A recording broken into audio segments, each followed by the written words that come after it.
اعوذ باللہ من الشیطان الرجیم، بسم اللہ الرحمن الرحیم۔ آج ہم جس موضوع پر بات کریں گے وہ یہی ہے کہ انگریزوں کے آمد کے وقت ہماری نظام تعلیم کیسی تھی، اس کی حالت کیسی تھی۔ تو اس پر میں نے پہلی بھی بات کی تھی کہ مسلمانوں کا اس پر کیا رد عمل تھا، مسلمان حکمرانوں کا اس کے ساتھ کیسا رویہ تھا۔ اب ہم بات کریں گے کہ انگریز جب ادھر آئے، برصغیر پاک و ہند میں انگریز جب ہندوستان آئے تو مغلیہ ہندوستان میں جو ہے یا مغلیہ دور حکومت میں ہماری نظام تعلیم کی حالت کیسی تھی، آج ہم اس پر بات کریں گے۔ تو اس کے بارے میں ایک شخص ہے، رالنسن نام ہے ان کا، وہ لکھتا ہے کہ مغلیہ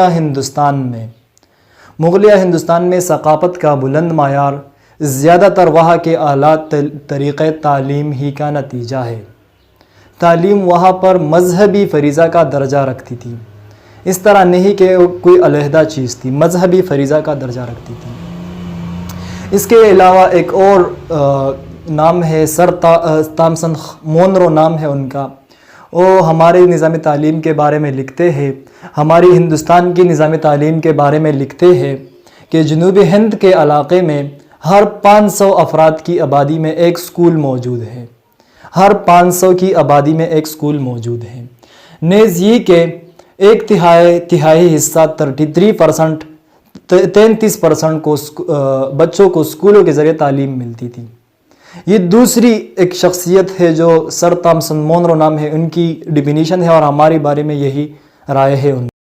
تو اس وقت کے بارے میں 25 جون 1822 کی بات میں کر رہا ہوں۔ اس وقت ایک پروفیسر ہے، لائٹنر نام ہے ان کا، وہ پنجاب کے بارے میں لکھتے ہیں کہ اس وقت پنجاب کے بہت سے اضلاع میں تعلیمی اوسط، جو تعلیمی ایوریج ہے، وہ برطانوی عہد اوسط سے بلند تر تا یا ہے۔ 1822 کی بات ہے، 25 جون 1822 پر پروفیسر لائٹنر نے یہ بات کہی تھی۔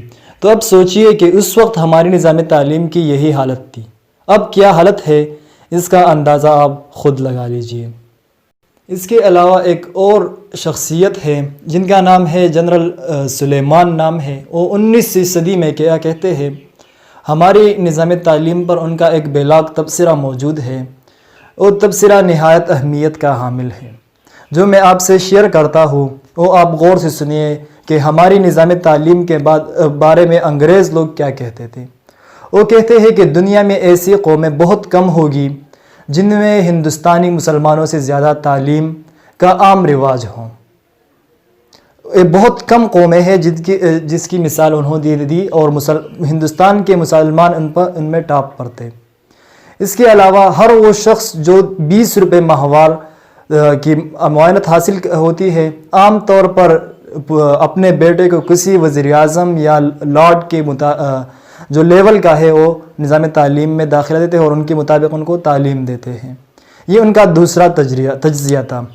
تیسری بات وہ یہ کر رہے ہیں، جو کچھ ہمارے باتیں لڑکے یونانی اور لاطینی زبان میں کی وساطت سے سیکھتے ہیں، وہی باتیں ہندوستانی نوجوان عربی اور پارسی کی مدد سے سیکھتے ہیں۔ اور ایک اہم بات یہ ہے کہ 7 سالہ نظام تعلیم میں زیادہ نہیں، ان میں یہ آکسفورڈ اور کیمبرج کے مقابلے کے جو ہے نوجوان پیدا کرتے ہیں معاشرے میں، اور ابن بطوطہ اور اس طرح کے سائنسدان وغیرہ کی جو باتیں ہیں ان پر اس طرح کی آسانی کے ساتھ گفتگو کر سکتے ہیں یہ لوگ، جو شاید آپ کو یورپ میں بھی نہ ملے گی۔ یہ بیان ہے جنرل سلیمان کی 19ویں صدی میں۔ تو یہ مسلمانوں کی تعلیمی نظام تھا جن کی مغرب بھی اور انگریز بھی اعتراف کر رہے تھے کہ یہی نظام تعلیم اہم ہے۔ اب جب کہ برطانوی استعماری عہد شروع ہوا، تعلیمی رجحانات اور نیا نظام تعلیم رائج ہونا شروع ہوا، تو اس کو ہم 4 ادوار میں تقسیم کر سکتے ہیں۔ 1713 سے لے کر ہم ان کو 1947 تک 4 ادوار میں تقسیم کرتے ہیں۔ تو پہلی بات یہ ہے کہ ان ادوار کی طرف بڑھنے سے پہلے کچھ بیک گراؤنڈ آپ کے ساتھ شیئر کیا جائے تو بہت ضروری ہے۔